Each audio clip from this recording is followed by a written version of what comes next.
주님께서 사울의 인생을 끊기 전에 주님은 이미 아나니아라는 사람을 예비해 두셨습니다.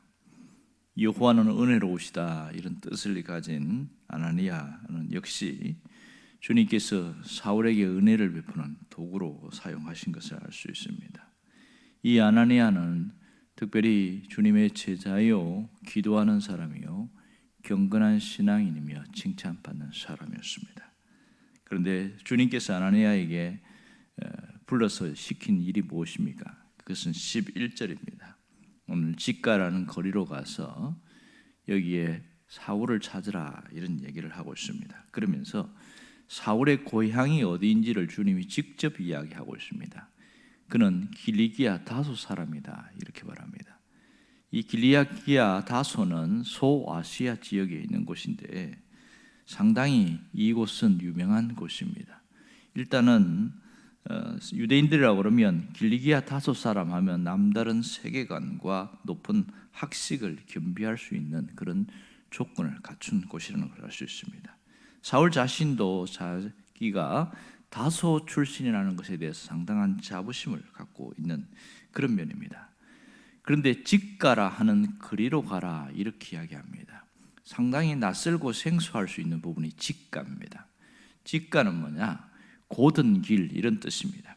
헬라어로 보면 유데이안 이 뜻은 곧은 길이다. 실제로 과거 2000년 전에 서쪽에서 동쪽으로, 동쪽에서 서쪽까지 1.6km나 직선 거리로 나와 있습니다. 지금도 다마스쿠스에서 굉장히 중요한 통로로 쓰이고 있는데 다르발, 무스타킴 이런 용어로 그 직가의 거리의 이름이 나와 있습니다.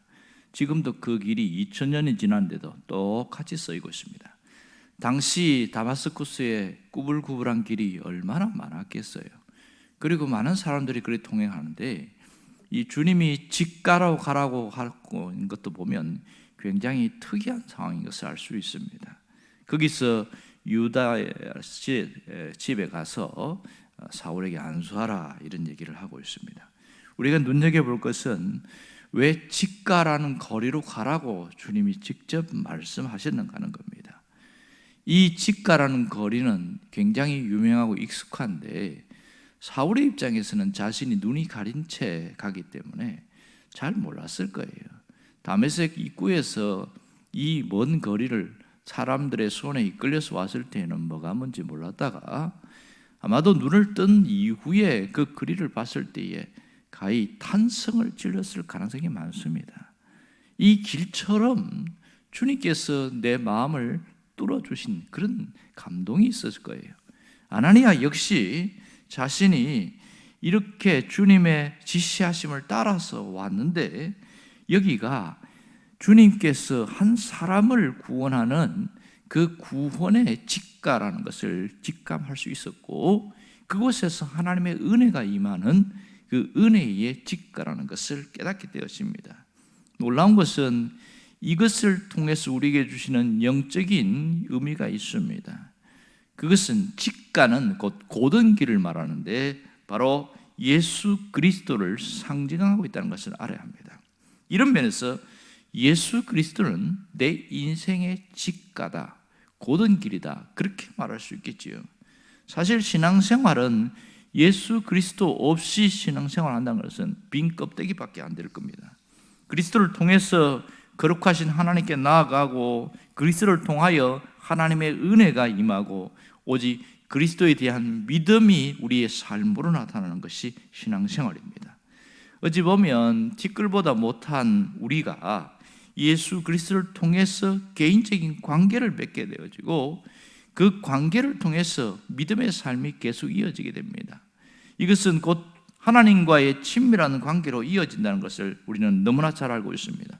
그러므로 우리는 영원한 생명의 직가에서 살고 있다 이렇게 말할 수 있겠지요. 하나님이 우리에게 원하는 것은요, 하나님과 거리를 두고 사는 것이 아니라 친밀한 관계로 살기를 원하고 있어요. 하나님 하면 언제나 멀리 계신 분, 이런 의식을 갖고 살아가는 분이 의외로 참 많습니다.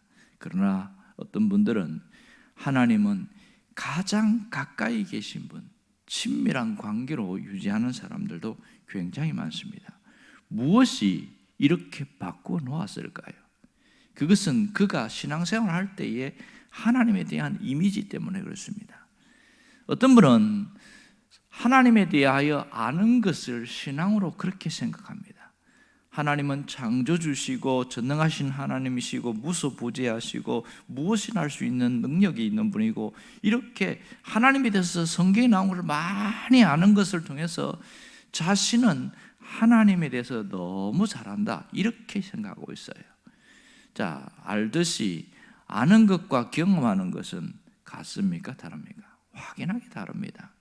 우리가 어떤 사람을 통해서도 저 사람과 30년 동안 함께 보고 왔을 때에 저 사람이 성격이 뭐며 성향이 무엇이며 어떤 것 하는가 잘 알고 있어요. 그 아는 것을 경험이라고 말하지 않습니다. 경험한다는 것은 함께 살아봐야 됩니다.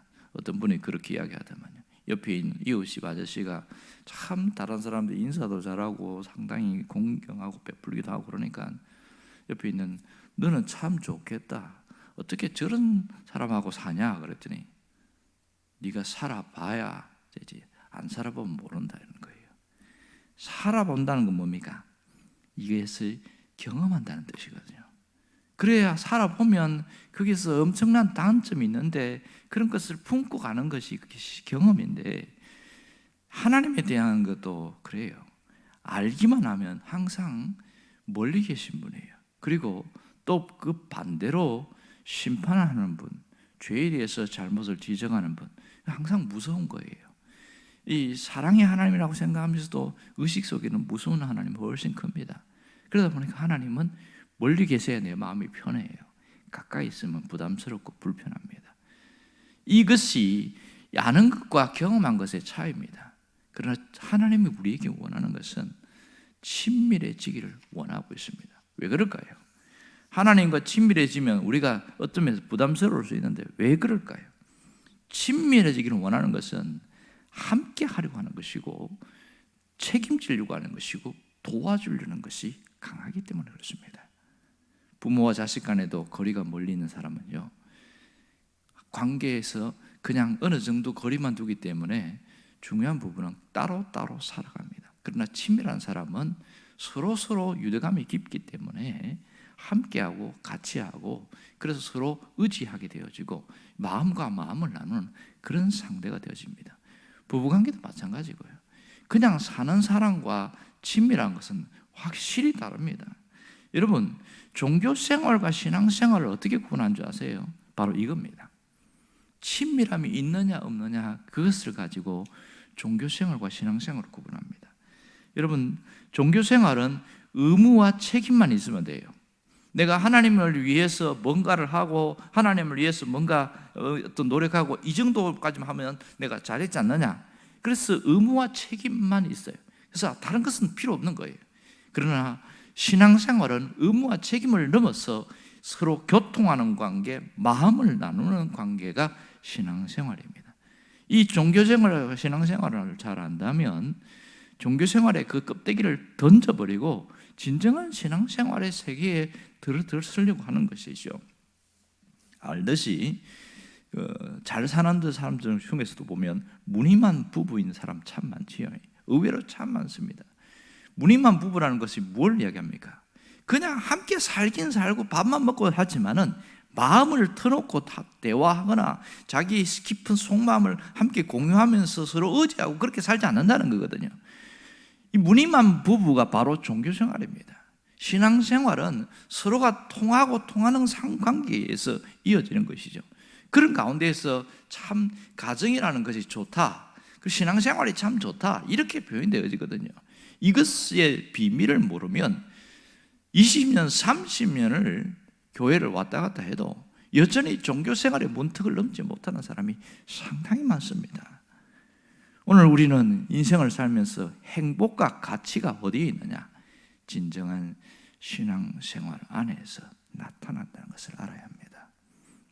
제가 언젠가 만난 적이 있는데 정현종 씨라는 시인이 있습니다.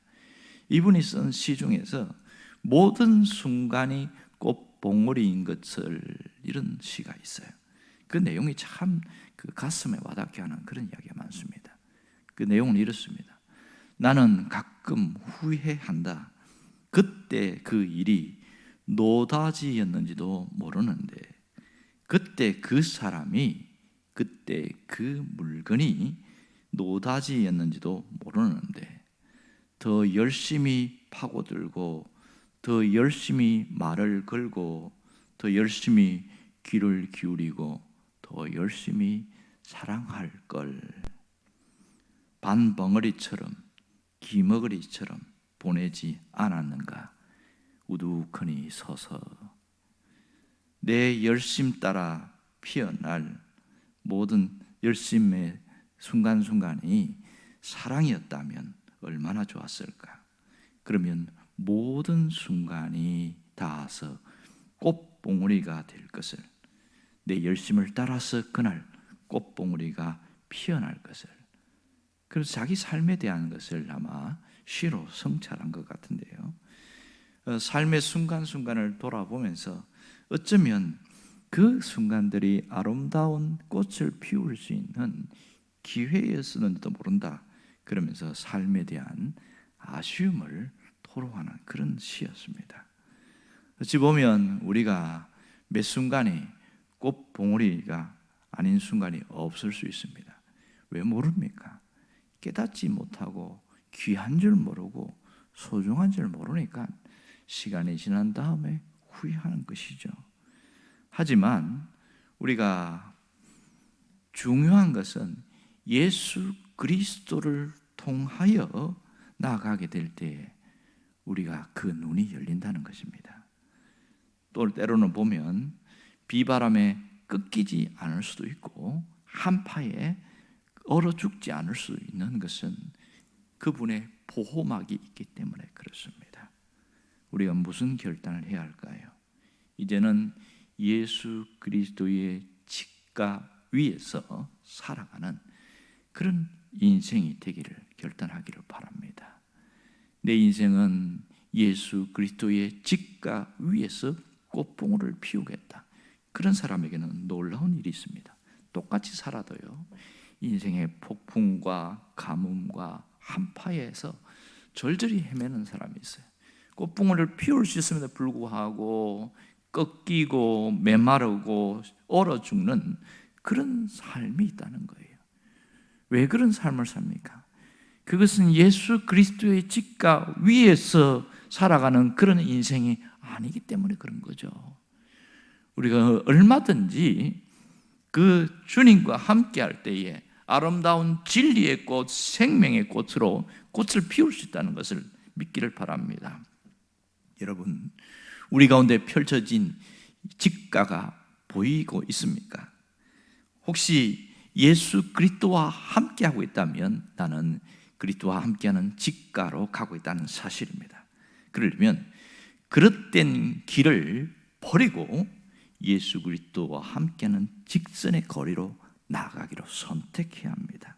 그것은 내 삶에서 버림과 선택을 통해서 주님과 개인적인 관계를 맺을 수 있습니다.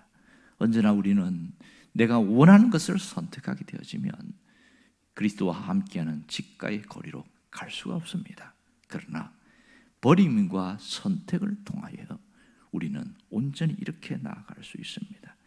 그렇게 신앙생활하는 사람은 예수 그리스도에게 한 붙어 있는 사람은 그 속에서 은혜가 주어지기 때문에 그의 인생 자체가 은혜의 직가가 될 것이며 또 개인적인 관계가 깊어지기 때문에 기적의 직가가 될 것이고 보잘것없는 이 모든 삶이 아름다운 꽃으로 생명의 꽃으로 성화되어지는 영원한 직가가 될 것입니다. 여러분에게 이러한 은혜가 있기를 바랍니다. 기도하겠습니다.